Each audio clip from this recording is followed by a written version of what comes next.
Word. Look at that. It worked. All right. So my name is Beth. I'm the Pleasant Valley Camp Director, and I'm here with Matt Jago, who is the Northwoods Camp Director. And we're super excited to share with you lots of information about camp this morning. Going to try to figure out how to run this slideshow, talk, and also mute when Matt needs to talk. So bear with me if there's any glitches or technical errors. But this is us. This is myself.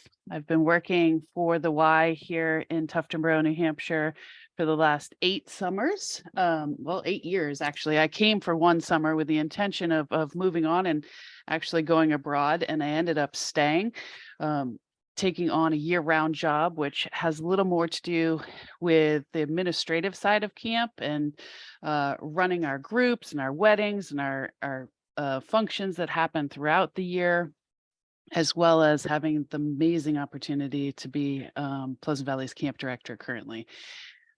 Nice legacy of camp directors dating back to 1969 when Pleasant Valley had its first summer in Wolfboro, New Hampshire, next town over.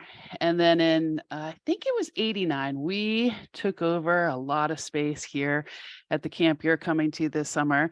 Northwoods so graciously, our brother camp, allowed us to expand our program and join them on their site. So when you come to camp, you'll see that we have two camps within one location. And it's been a really wonderful opportunity for us not only to expand, but also to be able to join Northwoods with a lot of their fun. Hello, so I am Matt Jago. I go by Jago at camp. It's my last name. It's cooler. So I hail from Nottingham, England. That's where Robin Hood's from, Patwang. That's right, Max. I even do it on here. I say that a lot. So yeah, I've come from England, but I'm currently living in New Hampshire now, right near the camp. It's fantastic.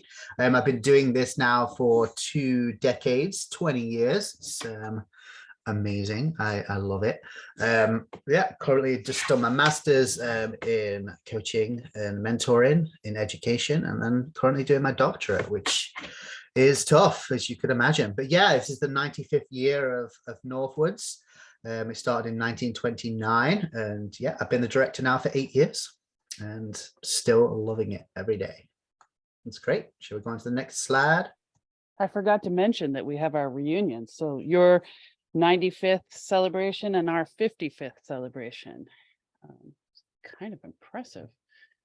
All right. So we're here to talk to you about camp. And some of the things that we hear most often is that camp creates opportunities to feel inspired. You get to connect with nature on our 220 acres of property in the woods, under the pines. We're also on Lake Quinnipisaukee, so our shorefront line from Pleasant Valley all the way over to Northwoods is about 1,500 feet, which is pretty substantial lakefront property.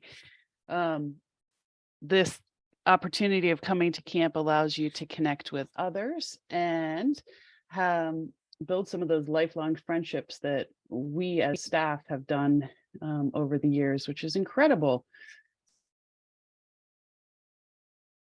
We have so many fun opportunities and experiences for you to engage in here at Pleasant Valley and Northwoods, and we can't wait for you to be a part of it. I have lost my screen here. Jago, hang on one second. Well, while we wait, Max, do you want to introduce yourself a little bit, just so that the people know who you are? Yeah, hi, I'm Max. I recently moved to New Hampshire. Live around 30 minutes away from camp, so not too far away. I am going to start studying this fall, majoring in film and business management probably. And I am the stand-up paddle board head at Northwoods Camp, as well as this upcoming summer going to be a lifeguard instructor. So very exciting. Very exciting, yeah. Thank you, Max. Yes, it's great to have you. As always, it was your first year last year and you did absolutely amazing. I'm so excited to have you back. So yeah, it's great. So The cabins, yeah, if you can see here, these are typical cabins that we have at camp. On Northwood side, we do have 8 per cabin. Pleasant Valley does 10 in their cabins, in their juniors and middler cabins. We typically do 8 throughout the camp, through all ages. So that's yourself and 7 brand new friends, or if you bring in a friend, you get 6 more friends, or Pleasant Valley even more, which is great. And then each cabin has 2 staff members, maybe even 3, depending on the size of the cabin and who we are. So can you make a friend request for your cabin? Yes, you can. As a first year person, you can make a friend request. You just have to make sure that both of you have that same request. So if your friend, so my friend Max, he needs to tell his parents that he wants to be in the same cabin as me, and I have to tell my parents that I want to be in the same cabin as Max. And then that gets done if it's your first year. If you've been to camp before, we can do a little request, but when it comes to like you've made that many friends, that we want to kind of mix it up so you get a little bit more friends. Done how many cabins? Laundry, will laundry be done? Yes, this is a big question. I know parents love this one. So laundry will be done every Friday. So if you're there for 2 weeks, the first Friday it will be done for you. Everyone in the cabin is going to put all their laundry in a big bag, and then that gets sent out with our maintenance team, and then that team washes it in the day, and then it all comes back that same day after it's been dried. So that gets done. So making sure that your clothes are labeled, we'll probably say this a few times, but that's key. So we will make sure that all your laundry gets back to you. But it gets done during the summer, so you don't have to pack as much clothes as you think. You don't have to go the whole 2 weeks, but you can if you like.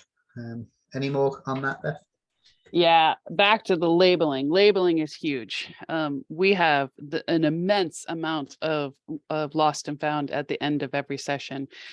So if parents can help us out with even taking a Sharpie, it doesn't have to be iron-on pre-bought labels of your camper's name, but taking a silver or a black Sharpie and just putting initials in, anything that's going to help us identify items to get them home to you with your camper on that last day and picking up. Super, super important. Other questions people typically ask about packing and things like that are, should my child have a trunk at camp? And the answer to that is that we're not requiring trunks. We have campers come with luggage, suitcases, duffel bags, any sort of everything and above. The cabin counselors like Max are fabulous at figuring out how to make everything fit in the cabin and work for everybody. You will see a lot of trunks, but definitely not a mandatory item. The other thing that people ask commonly is, what if my child forgets something? What if I come home from dropping them off and I walk in the kitchen and on the island is their sneakers? Well, we do have a no package policy, but when it comes to items that have been forgotten, we allow those packages through. So the key to working that out is just letting us know that your child has forgotten something, or that you meant to put something in the packaging and it didn't happen. So you're going to ship something to us, and we're going to have you fill out that box with the same way you would send a letter to camp. We're going to give you those instructions on day 1, but we're going to have you add my name or Jago's name to the package. That way our office team is clued in that this is something that's coming down to us at the lower camp office, and that we're going to personally deliver to your camper and make sure that they're getting what they forgot from home. I see there that there's a question about laundry on Fridays. It's just that middle Friday. So one time in a 2-week session. Unfortunately, we got to prep and everything for the next session. So we don't have the opportunity to use that laundry area on that second Friday, just the first one. Although if you are staying for a month, we will do it there. It's just for people that are staying longer, just to keep it there. Yeah, so activities, here we are. These most of our activities here, we are adding programs all the time. I know this year we're looking at adding volleyball to our program, maybe even some water polo. We're just trying to adapt it all the time, but for the most part, these are our current activities. Also included on here would be water ski and horseback. They are extra charge for those due to boat gas and limited spaces and all of that. But yeah, if you just have a quick look at this slide, you can see all the wonderful activities we do and all the awards you can win in the activities. The reason we do selection the way we do it, and we'll go on to that next slide next, is to improve in these activities. We obviously want to make sure that you can try as much as you want and experience as much as you can at camp, but by having a certain selected activities, you can progress, you can get better. It's not just shooting archery once, not being very good at it, and then never doing it again. You can shoot as the whole 2 weeks and then get better and get these awards and get the American Archer and be celebrated. It's a great way of doing that. So yeah, there are the activities. Just a quick brief look there. Okay. Selection. Do you want to go selection? So in order to select your activities, everybody's going to arrive on a Sunday afternoon. And in that afternoon, we're going to make sure that you have a tour of camp with your cabin, and you're also going to have a swim evaluation. We get those out of the way on drop-off day, and that way on Monday morning after breakfast, everybody's going to meet in our dining halls, and we're going to offer up sort of like an activity fair where you're going to go station to station to be able to sign up for your classes. So in this picture, you can see we have a counselor writing on a small piece of paper that camper has handed her. And on that piece of paper has that camper's name, their cabin, and 6 squares. In those 6 squares, one of them is going to be pre-populated with their swim class based on the level of assessing the day before. So we have periods 1 through 6. 1 through 3 is between breakfast and lunch, and 4 through 6 is between lunch and dinner. So on her sheet, she might have swim lessons already pre-populated in period 2 or any other period. She also might have something like horseback riding and water skiing pre-populated on her sheet. But her responsibility, just as you will have, is to go around the room and fill in any of those blank spaces. So you'll have the opportunity to hear a little presentation from the staff of which programs are being offered, what periods they're being offered, and if there's any restrictions to participating in those programs. So we have a couple age restrictions, which are all about the safety equipment and the feasibility of being actually able to do a program. So for instance, our ropes program, you have to be 11 years old to participate in, and that's because of the harness size. We also have riflery. You have to be 11 years old to participate in riflery. Again, it's about the physical nature of doing that program and wanting to set every camper up for success. The other one on Pleasant Valley side, we typically do 11 and up for sailing. But we do make exceptions for campers who are very comfortable on the water, who swim well, and who have had some background in sailing. Northwoods looks at sailing in a more broader perspective of just the capability of being able to be on the lake and comfort level in the event that you are knocked out of your boat. So that camper gets to hear about all the activities that are being presented, which periods they're offered, and then she gets to stand up and walk around the room with her cabin mates and sign up for them as she's doing right there.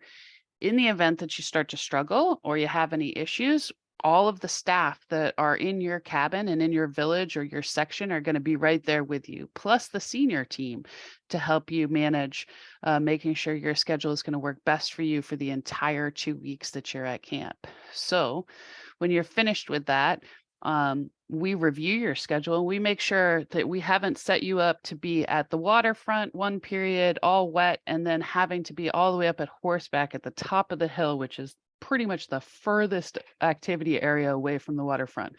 So we'll make sure that you're not traveling in that order. So we might do some rearranging. We might help you find a class that you hadn't thought of, or figure out how to make the day work best for you. Did I forget anything? No, I think you covered most of it. It's just, like I say, we do this on the first Monday because it gives you that chance to talk to the people in your cabin. You can make friends on that first day, and if they're really excited about doing canoe kayaking, you both can go and select canoe kayaking together. So it's about really having an idea of what you want to do, but being open. You might want to try something with a new friend that you make at camp. But then again, like they might want to do something you really don't want to do. So just it's about really choosing what you'll want to do during the whole summer. If it's something you're really passionate about, go for it. Don't not do it because your friends just don't want to do it. Make sure that you do stuff that you really enjoy, and trying something new. It's always great. One of our waterfront directors hated the water, but then they ended up getting put into sailing because the way that they did it back then, and he absolutely loved it and ended up being the waterfront director. So there's always trying new stuff is always great as well. Yeah, it's fantastic. Another frequently asked question is about whether my child has to take a swim lesson. So we pride ourselves at the Y on introducing swim and introducing water safety to all visitors that we have here at Northwoods and Pleasant Valley. So the answer is yes, we want them to participate in a swim class. What I think you'll find is that we have campers from all over the world and all different walks of life, some of which have never been in a lake, some of which have never been in water. So we're prepared to help your camper navigate that situation at whatever swim level they're at. Our swim classes are a lot of fun. We incorporate through the Y a lot of games on how to learn. So the participation is not a strict, we're just doing laps. It's a lot of learning techniques through play and through games.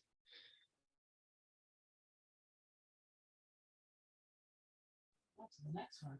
Great. So what does a daily schedule look like? We kind of went over it a little bit, but yeah, this is typically what the day would look like on most of the days that we do at camp. So a nice early wake up at 7:30 with a big bell. It's amazing. It wakes everybody up on both sides. It's fantastic. We do a quick lineup, then the meals. After that, we do cleanup. Cleanup's really to keep our cabins clean and making sure that everything's nice and neat. This is a little bit of a competition as well, so it's great to have that competition, but it also teaches you, you know, how to make your bed, sweep the cabin, live together in a community in a cabin, and it really builds those skills up that you need for later life. And we spoke about the activities that we're doing. So it's periods 1, 2, and 3 in the morning, and they can range from whatever you choose. So it could be swimming 1, paddleboarding 2, canoe kayaking 3 if you're a water person. That'd be awesome. After that, we've got lineup just to make sure that everybody's around. And then we do lunch. From there, it's the counselor's favorite hour of the day, rest hour. Every counselor loves rest hour, and so do the kids actually, because it's a time really to grab a book or play some cards or just really chill out. It's a nice time to get to know your cabin a little bit more and relax, because it's the hottest time of the day. We want everyone to, you know, make friends as well in your cabin. It's a good time. I really enjoyed rest hour as a counselor. I think it's really great. From there, we got 4, 5, and 6, another busy afternoon.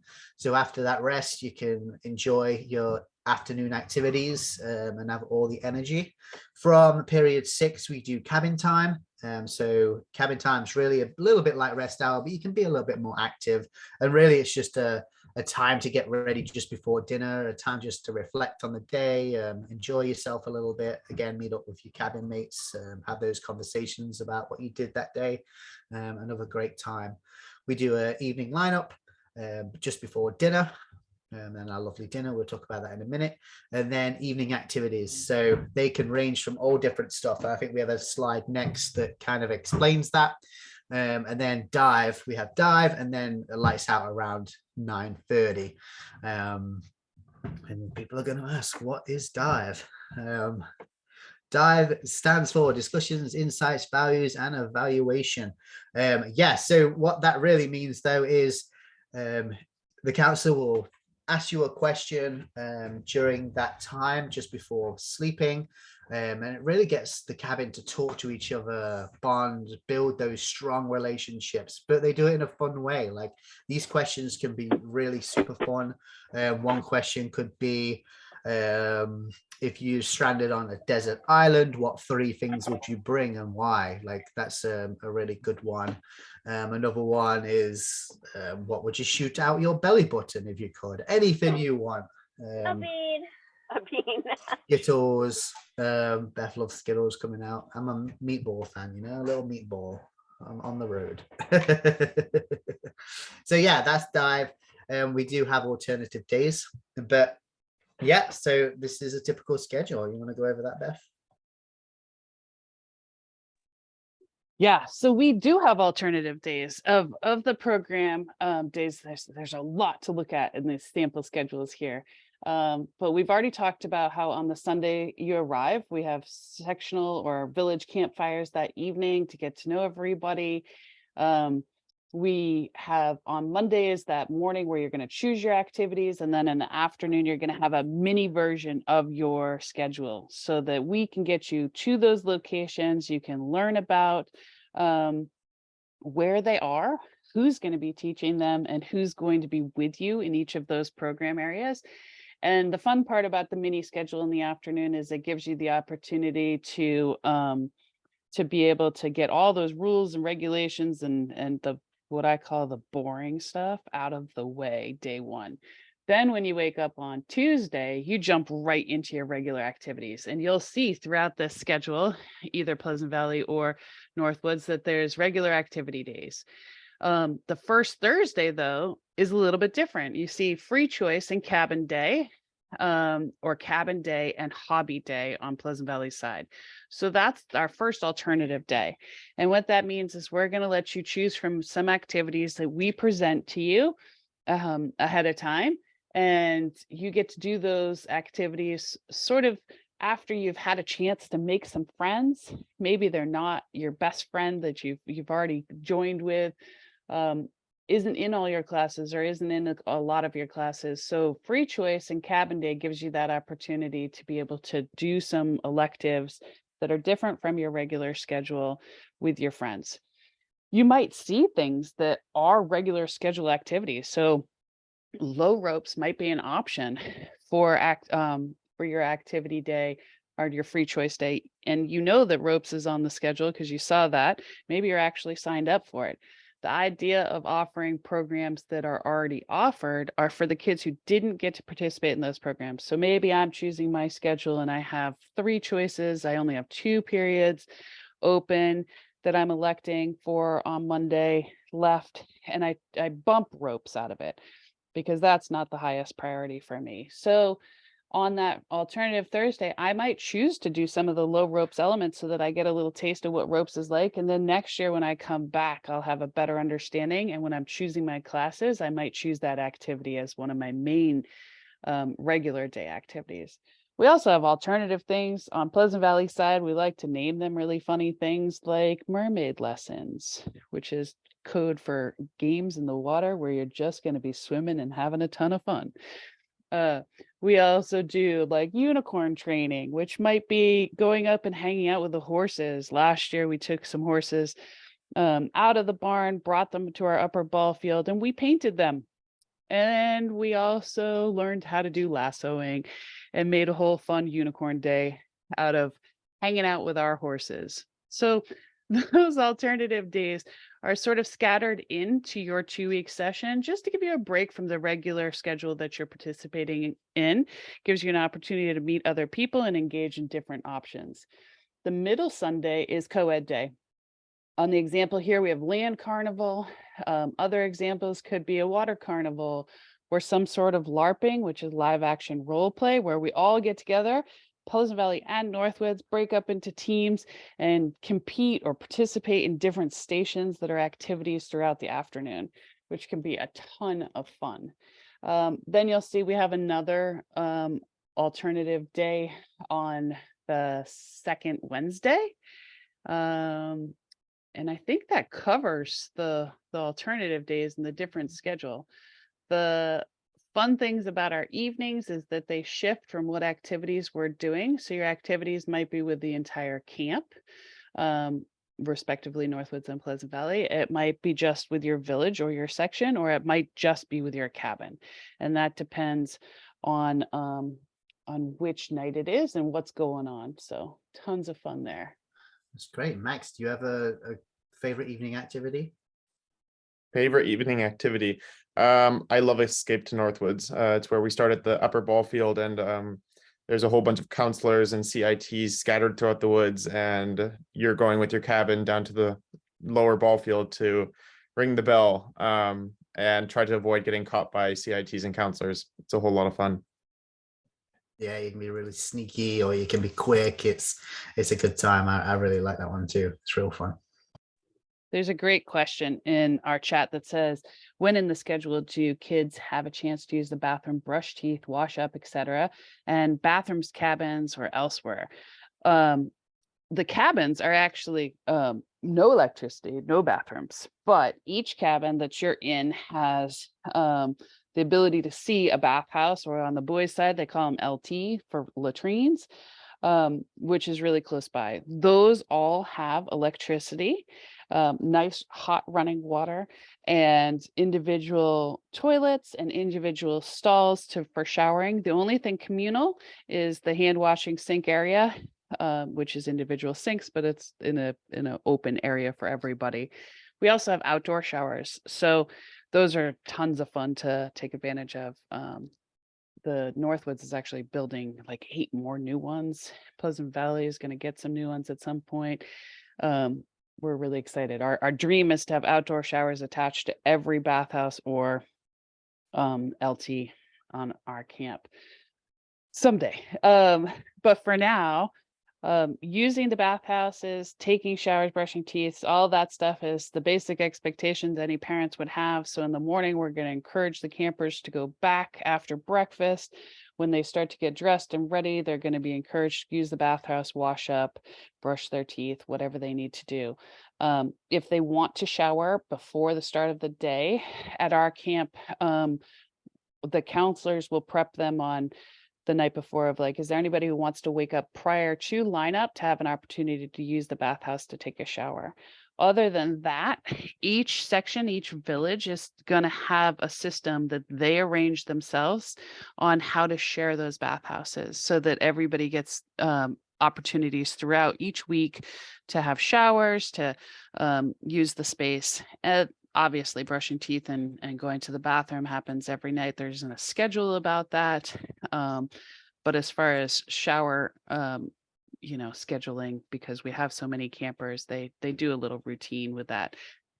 Pretty easy though. I haven't had any campers complain about not being able to shower enough. We do challenge the counselors to get every kid to shower. Kids seem to think that going in the lake constitutes as I've been cleaned for the day.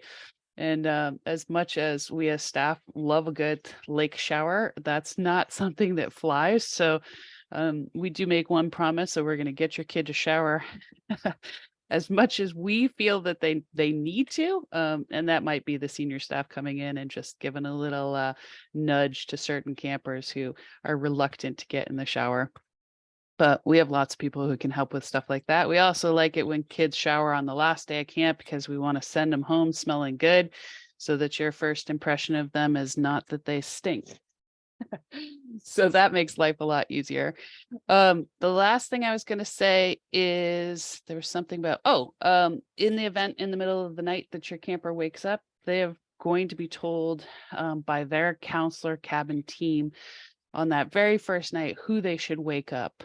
Nobody's expecting them, and actually they don't want them to leave the cabin without letting somebody know that they've left. So the counselors in each cabin, which could be anywhere from 2 counselors to 4 counselors, are going to have a rotation of who's in charge that night so that a camper is not just waking up all the staff or one staff member in particular. They do a little rotation, gives them a little better system of rest for themselves. But every camper will know who's their person to go to in the event that they wake up in the middle of the night, they want somebody to walk with them to the bathhouse, or they're not feeling well, or they've had a bad dream, or whatever events can come up in the middle of the night. There's always somebody who's going to be ready to be with them and support them in that case.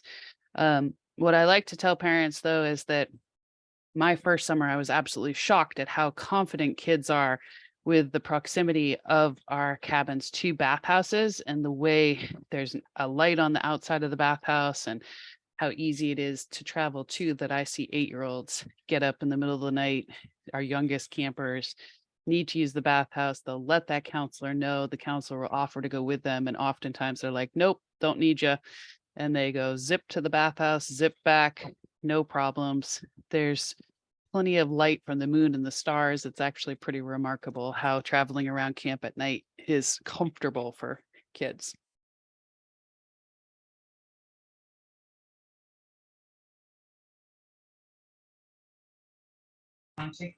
Food, oh yes, the dining halls. Greatest spot on camp for both sides. It's so much fun. It's energetic. You can see some pictures here of singing and chanting, and the penguin song, which is my favorite. Absolutely love it. Yeah, it's a great time. But yeah, we also eat there, which is the main reason we're in the dining halls. It's a great time though, because all the camps in one spot. It's an awesome time to meet everybody.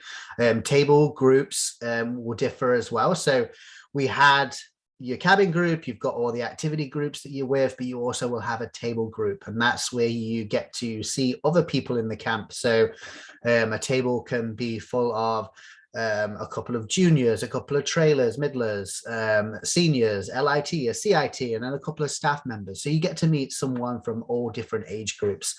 And the way we do it is family style. So each day someone will take it in turn to be the waitress at a table, so they get that responsibility of setting the table, going to get the food, you're fetching some seconds sometimes. It's about that responsibility, and then cleaning up afterwards.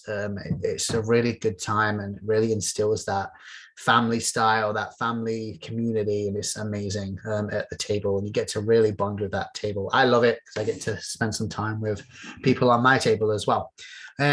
So meals, typically we cook for your niece, nephews, your children, so it's awesome. So breakfast, you can see here we've got your French toast, your egg dishes, your pancakes, all of that sort of stuff, some meats.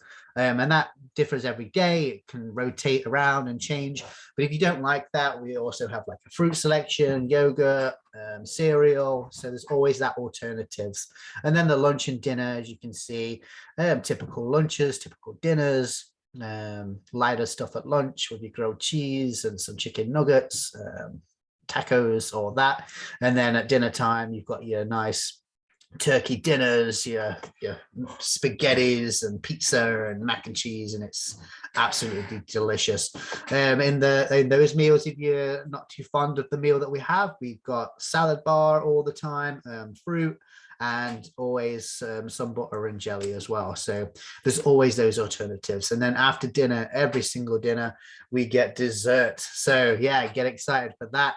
Lovely dessert, ice cream, cookies, brownies, all sorts of different desserts, which is really, really nice. We have vegetarian options. If you're vegetarian, vegan, gluten-free, all of that is available too. But yeah, songs are sung there, chants. It's great. It's a great time. Yeah, love meals.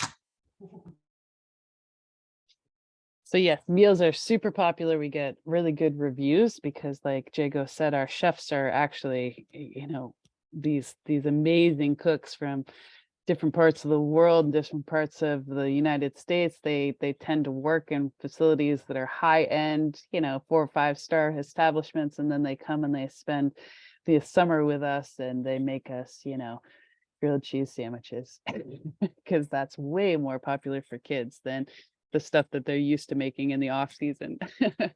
So moving on, this is our packing list. it says right there, please label all of your child's belongings. And I mean everything, socks, initials and socks, something, please. This is our suggested packing list. You can definitely vary this on what you have at home. The key things that I like to point out on here is sturdy sneakers, where it says 1 to 2 of them. They do not need to be your most recently purchased sneakers. I actually encourage you to bring the ratty old pair of sneakers as well, because when you have a day at camp where you're in your activities and all of a sudden it starts to rain, you are going to have to travel through rain and puddles and things like that. And there's nothing worse than taking those sneakers off, switching to your flip-flops or Crocs later. You feel fine, but then you wake up the next morning and guess what's not dry? And you have upper ball field ball games that day. And you have to wear closed-toed shoes. You can't wear those flip-flops that you've had on since the rainstorm. So you're going to want a second pair of shoes for that. The closed-toed sandals are great, but even though a Croc is closed-toed, it's not really the best thing to be wearing if you're going to go up and play soccer or be running around and doing some sort of tag chase sort of event. So we want to make sure you have extra shoes. The other thing we want to make sure you have is a couple bathing suits for the same reason. You're going to get them wet. Your favorite bathing suit, and only packing one favorite bathing suit is not going to be the most ideal situation for when you hang it on the line, but it didn't get quite dry enough and you got to put it on at 9 o'clock in the morning. Is pretty chilly. So having a couple bathing suits is key. We do see variation in temperature, even with every session. So early in the morning, when you come to line up, as Jago said, starting our day, and we all walk to breakfast together, oftentimes kids are going in a sweatshirt and the jammies they had on. That's because it's chilly. Also, because we don't really have a dress code for breakfast. So it's kind of convenient to be able to walk to breakfast in your pajamas. When you get back to your cabin, that's when you're going to switch out, and you're probably going to put on your shorts, your bathing suits, your t-shirts, but you might keep that sweatshirt on. That sweatshirt might travel with you for the first couple periods of the morning to keep you warm until the sun is up and really heating up our grounds. And again, that's why we need things labeled, because you might be up with archery in period 2, you started with your sweatshirt on, the sun came out, you felt really warm, you took it off, and guess where you left it? Well, you won't remember, but we will. So that's why we want those items labeled, so we can bring them to our respective dining halls and flagpole locations to be able to get them back to their owners.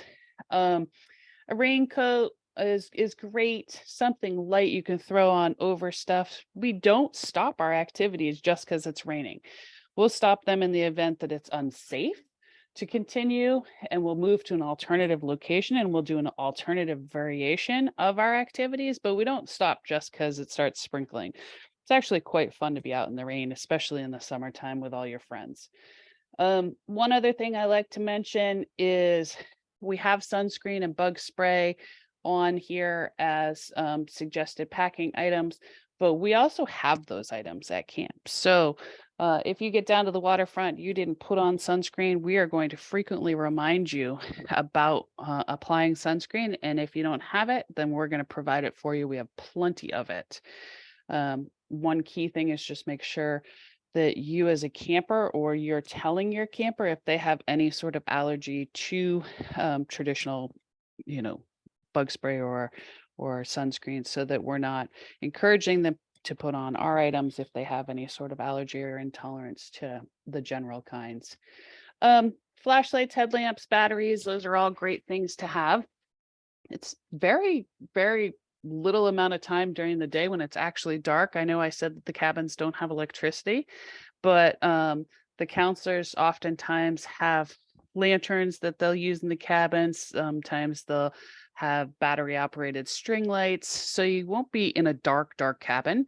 The headlamp, that flashlight idea is great for traveling to and from the bathhouse later in the evening, but pretty much the only time you're going to have time when you're awake and it's dark is right before bed. So there's not a lot of need for that. So I wouldn't stress out about buying like the best flashlight or anything like that. Just little ones are great. Did I cover all that? I think I did. Yeah, and you'll get this back in this. We'll send it to you, so you don't have to memorize it right now. There's no test. Yeah, no need to memorize. For horseback riding is the one thing, Jago, I would say they need some sort of closed toe. You don't have to have boots, but if you own boots like that, that's great to bring. There's long pants too, right? You have to have long pants. Yeah. So leggings, jeans, something like that, in the event that you're pre-populated for horseback riding is good. The kids actually walk around only with their water bottles. You can bring a backpack if that makes you happy to carry things. Sometimes we see that, but every area on camp has bathrooms.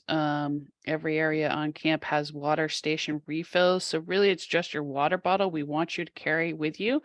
And if you're leaving camp, you're going to be leaving with your cabin for possibly one overnight, but just having the sleeping bag as a packing requirement is pretty much where kids stuff the rest of the things they need in. For our overnights, we're not going very far, so it's not a mandatory thing, but it is an option for sure if you wanted to bring a backpack. All right, you want to talk about our staff team, Jago?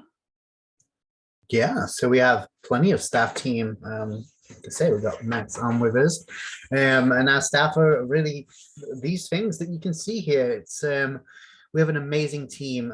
Both sides. We hire a lot of different types of people. This year we've hired a ton of internationals, so we get that experience of people from Spain, France, Hungary. Where else? We got Colombia, Mexico, all different places, the UK, Scotland, England. It gives you that chance to meet people from all over the world, as the kids also are coming from all over the world. I think we've got some Japan campers this year and China. It's an amazing place to meet people. But yeah, our leadership team starts really at the 15, because we have LITs, which are leaders in training, who are starting to develop to becoming on our team. And then from there at 16 you become CITs, which are counselors in training. So that team gets to learn how to be a counselor and really mold them to becoming a fantastic member of staff. From there you become the assistant counselor in a cabin at 17. So again, learning from the staff in those cabins, but also building on those skills that they had as CIT. And then the head counselors range from 18 to 22, 23. We've had a couple of 23-year-olds, but generally they're 18, 19, 20, that awesome college years, 21 sometimes. And they're the head counselors. So like I said, we've got a couple in each cabin, maybe 3, maybe 4 in some cases, and then they're spread out throughout the camp as well. So there's lots of coverage. It's fantastic. So each section and village, Northwoods calls them sections, Pleasant Valley's villages, they have managers. We call them EC staff, executive counselors. And they so each section has a village leader or a section head, so that's the next person there. So if you have something that you need to talk to them about, there's the next level up there, and they look after the staff team and the campers. So there are those people. We have a waterfront director, the directors of the leadership programs, and then from there you've got your assistant directors, you've got your camper liaison, which is a person, again, if you need to talk to somebody or you're having issues, they're an excellent person to communicate with, the camper liaison, and they will be also in contact with parents as well. And then obviously the directors, me and Beth, and then we have some program directors which look after program specifically. But yeah, we try and cover the whole, everybody around camp. It's great, and they have all of these. Yeah. So the good part about all of our staff is that even before they arrive at camp, we start with background checks for everybody, and we, including us, year after year, even if we're returning, everybody has background checks done. We're part of the YMCA of Greater Boston, so they have a great hiring system that we replicate every year, even if you're a returning staff member. And then all of our staff, including Jago and myself, have to do online trainings even before we arrive at camp. And those online trainings talk a lot about safety protocols, about expectations and rules and regulations that we have at camp. So, for example, we have a rule that says you can't hug a camper. I know that might sound a little like, what? Why would hugs are nice? But what we allow is a side hug, and that's just a hug from the side. It's an appropriate way to have physical contact with a camper at camp. And it keeps both that camper and that staff member safe. So rules and expectations and understanding of why we have those rules happens a lot with our online trainings prior to camp. And like I said, all based on how to keep everybody as safe as we possibly can and be able to see any red flags or warning signs if we feel like something's not going well. Then our staff, after they complete, and I'm not even joking, it's like, I don't know, max 7-8 hours of online trainings. I mean, there's a lot of online trainings. We actually have everybody come to camp and participate in a week-long in-person training. So all of our staff arrive the week before. Campers arrive for session 1, and we go through everything in person. So we train them on things like homesickness and how normal that is for not just new campers, but for return campers and even for staff. We talk about emergency protocols. So in the event that something happens, no matter who you are, you know exactly what you're supposed to do and who you're supposed to look after if an emergency happens. We might even be practicing some of those emergencies. They'll seem like they're real during the summer. You might arrive at camp and have a time where all of a sudden you hear all these bells and everybody says, okay, it's time to leave our program area and go to the dining hall, and we're going to take attendance. We're hoping that that feels very, very real, not scary, but real, so that our staff are actually practicing those things that they've learned during staff training and ahead of time, and being able to execute them in a swift, timely manner, and that everybody's feeling comfortable managing what their responsibilities are in those events. Adjusting new campers to sleep. So yes, this is one of the most commonly asked questions. It really kind of tiptoes into the homesickness that I was just mentioning. And we don't shy away from that word. A lot of times in the past, people will say, oh, if you don't mention homesickness, then it doesn't happen as much. But if you mention it, it's like wildfire and everybody is all of a sudden homesick. And we really don't feel like that's true. What we feel like is that having a little bit of understanding that coming to a new place, whether you're Jago or myself, Jago's on his 21st summer of camp, 20th, of coming to Northwoods. As soon as you're in a new environment, that term homesickness applies, because you're going to be sleeping in a new bed. You're going to have new sounds, new smells, new environments, new people, different food. People who are setting up your wake up and your bedtime routine is totally different than what you do at home. So it would be very odd for people to come in and just transition to that with like, not a problem. It takes some adjusting. It takes some time. So we talk a lot about what is your routines? What are some of the things that help you at night? So if you're the type of kid who sleeps with the nightlight on, we're going to ask you those questions. We're going to make sure that the entire cabin understands that certain people have certain needs, and we're going to all work together to accommodate those. Our staff are great about helping kids get to sleep if they're used to the noise of traffic, and all of a sudden you're out of the city and you're back into this, rustic sound where all you're hearing is crickets and loons and the sound of the lake, which sounds glorious, but if you're not used to sleeping to that, it can take a little while to get back to sleep. We as staff are allowed to have little mini speakers, and we're allowed to have our sound systems. So what we would do is we would provide music for people to fall asleep to. I think it would be fine to bring a mini radio with headphones, AM, FM, but what I will tell you is that we're pretty remote. So I wouldn't want to make a guarantee that an AM, FM mini radio would actually tune in any stations in our area. I know that sounds silly because you all are probably where, civilization is much more densely populated, but finding a radio station here in Tuftonboro, New Hampshire can be a challenge. The counselors have the opportunity to put on music or things that the campers need. My counselors are great at doing meditations or using meditative music for the time before the kids go to sleep. And like I said, in the event that a camper wakes up in the middle of the night and they're having a hard time sleeping, they're going to have a staff member that they know is their point person for that night. And that person's going to help them, whether it means they have to sit with them next to their bed until they're falling asleep or spend some time reading a book together or whatever the case may be. We also have 3 nurses, which is amazing. It's kind of like having your mom and dad there on camp, but they're also medically trained, which is a bonus, but they have that mom dad feeling, and our nurses are available to us 24 hours a day. So they live right on site. We have a full health center that we can go to, and they'll be right there to care for us, which is great. So any other needs that our campers have is wonderful. So that's our staff team. It's a lot of information. You can see some of them doing dishes there. Everybody has multiple roles at camp, which is kind of cool.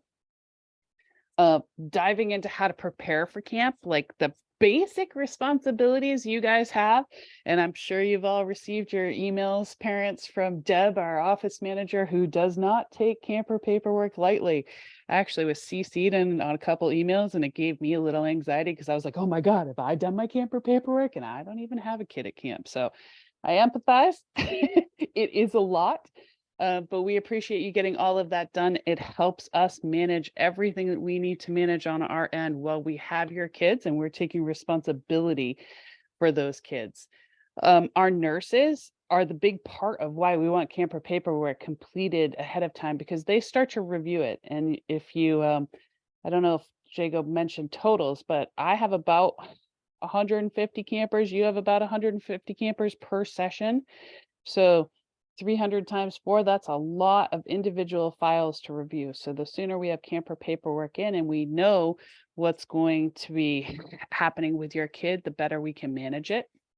Medication is the same thing. So that's part of your camper paperwork. You're going to note what medications your camper takes, when they take them, the dosage and whatnot. And then on check-in day, you're going to actually have a station that you're going to go to with the nurses to turn over all medications.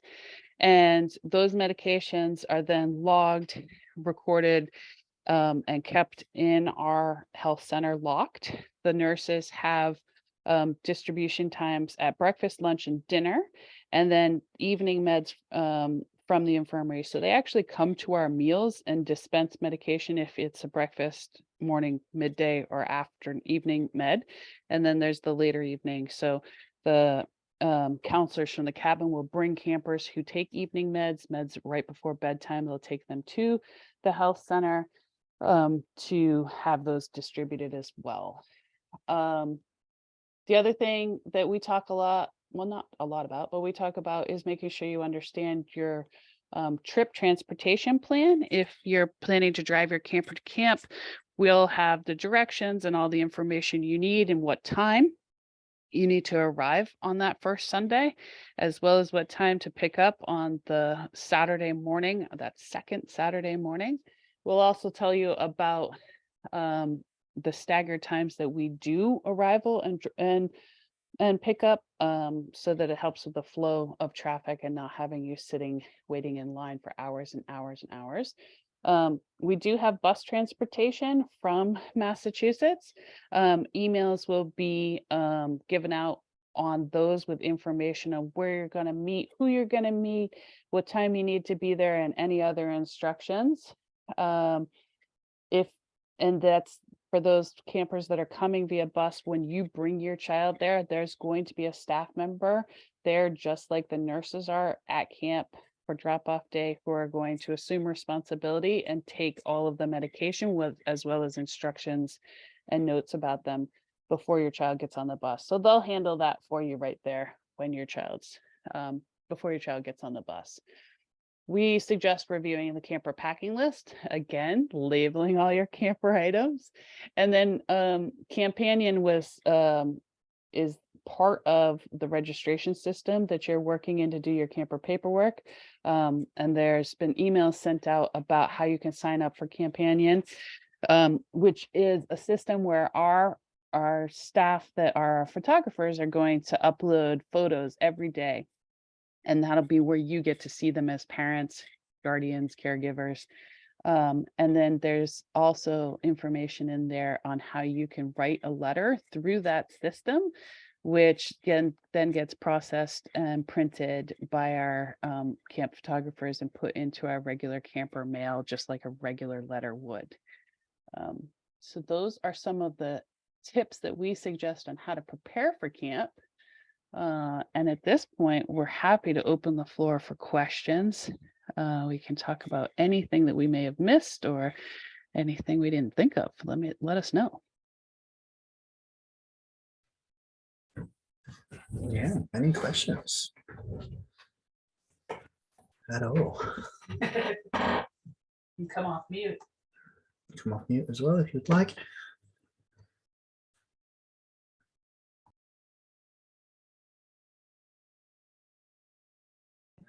Do we forget anything, Max? Anything that you would like to say? Anything Yeah, I we covered? mean, I just wanted to add that in the cabins, we do connect very quickly, almost like a family. Everybody bonds very easily most of the time. And we as counselors really do try to encourage that as much as possible. And it just happens very naturally. It's quite amazing, actually. So, yeah. Such a good point. We love the games and the intentional activities that the counselors start from the minute kids are hopping out of their cars to engage and form connections, because we know that forming connections is going to build those friendships and the trust that's going to make your kids successful at camp. Requesting bottom or top bunks. So we don't actually do that. And it's funny because when I started working at camp, I thought, oh, this must be like a huge thing.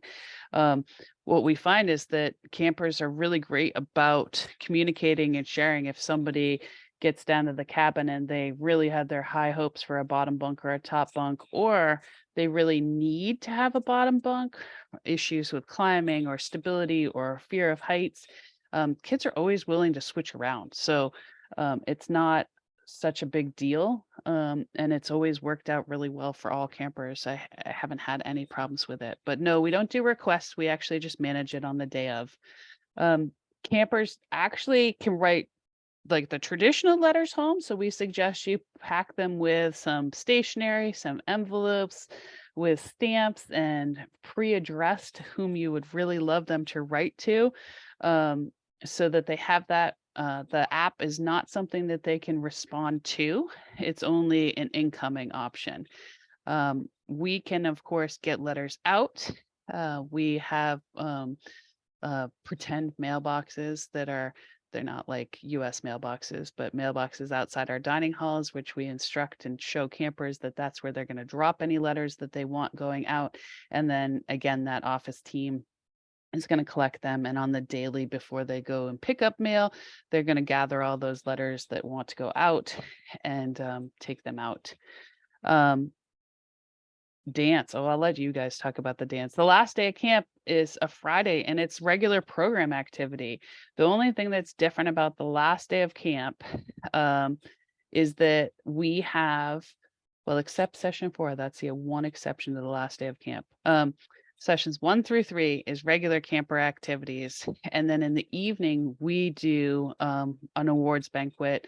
So our dinner ends up being a little bit longer, where we go through all the awards that Jago was mentioning for program activities, as well as some other special awards like Cleanest Cabin. And on Pleasant Valley side, we do CHUR awards, which are our core value awards, which is caring, honesty, respect, and responsibility. So that dinner is just a wee bit longer to be able to have that. And then we have all camp closing ceremonies on each side. So we gather all together and have a really fun campfire where we sing some songs and, say some things that's pretty special. So that's the last night, plus those showers that we're going to make them take. And trying to pack up all your items so that you go home with everything you came with.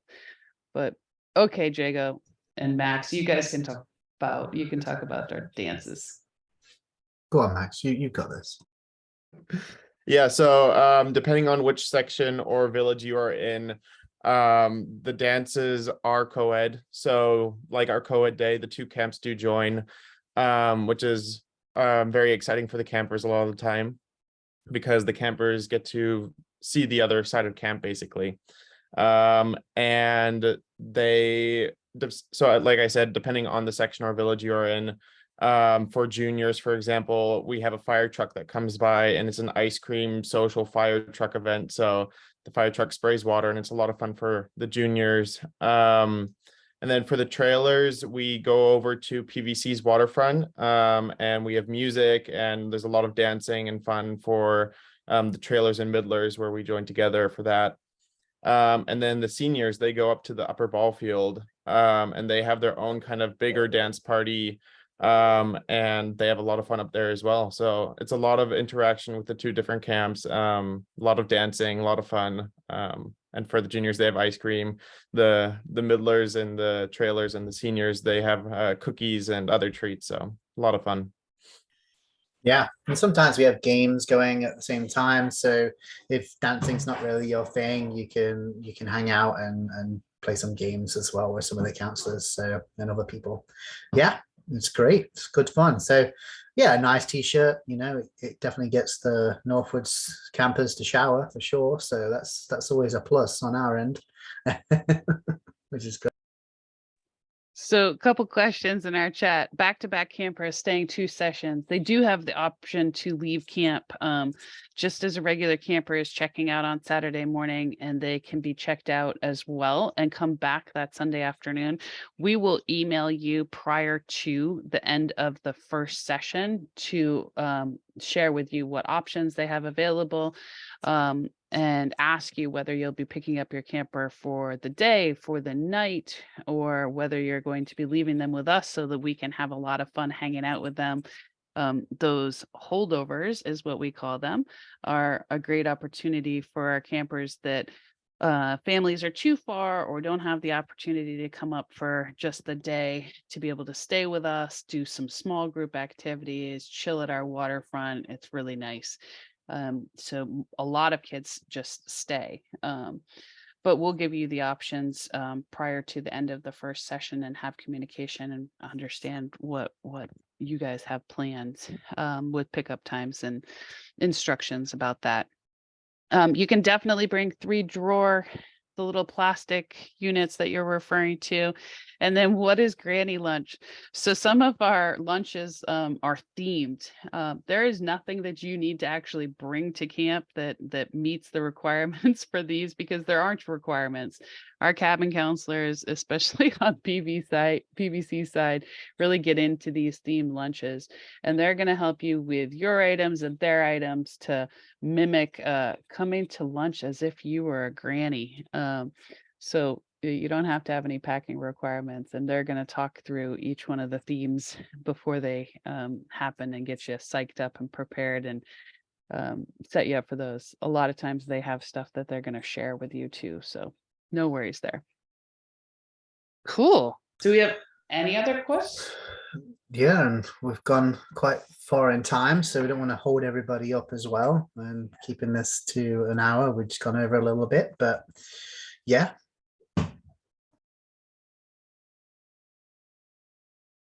So each session on my side, we can have 136 campers plus our LITs and our CITs and our staff.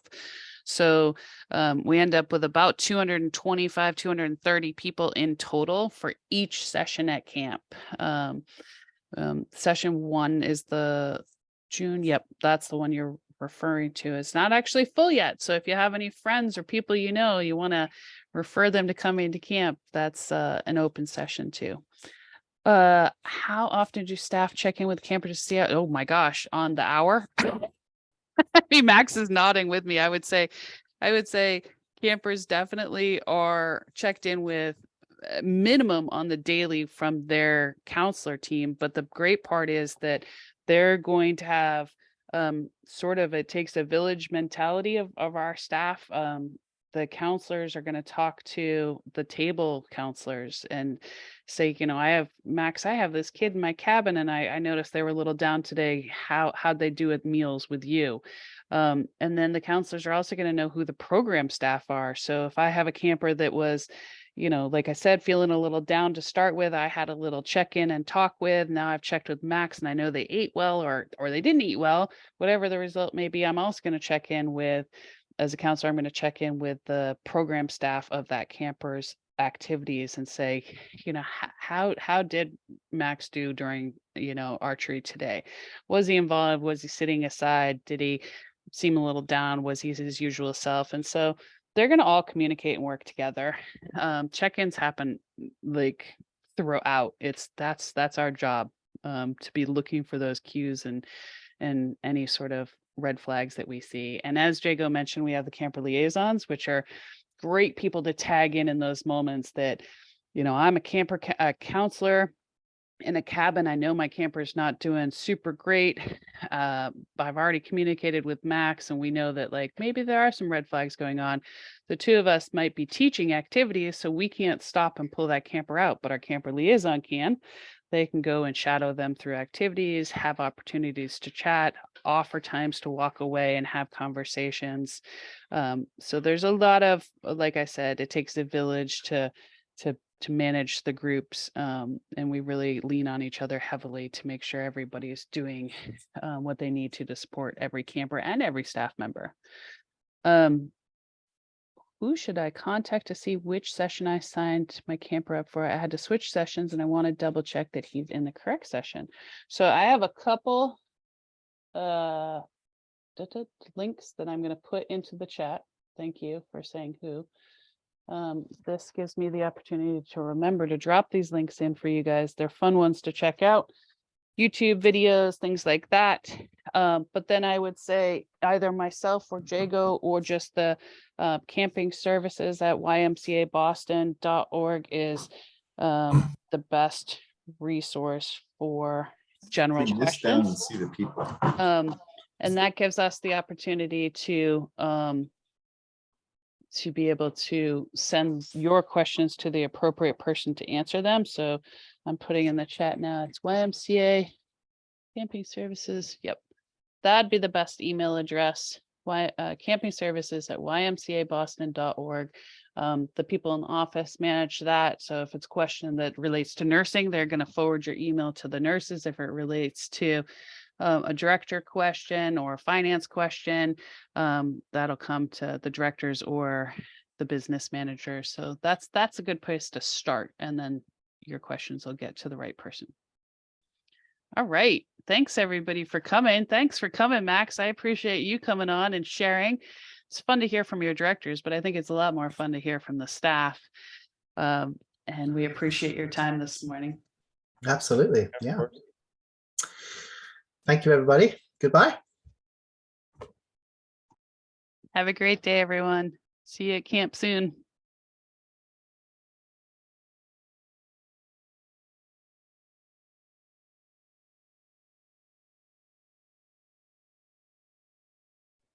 Bye.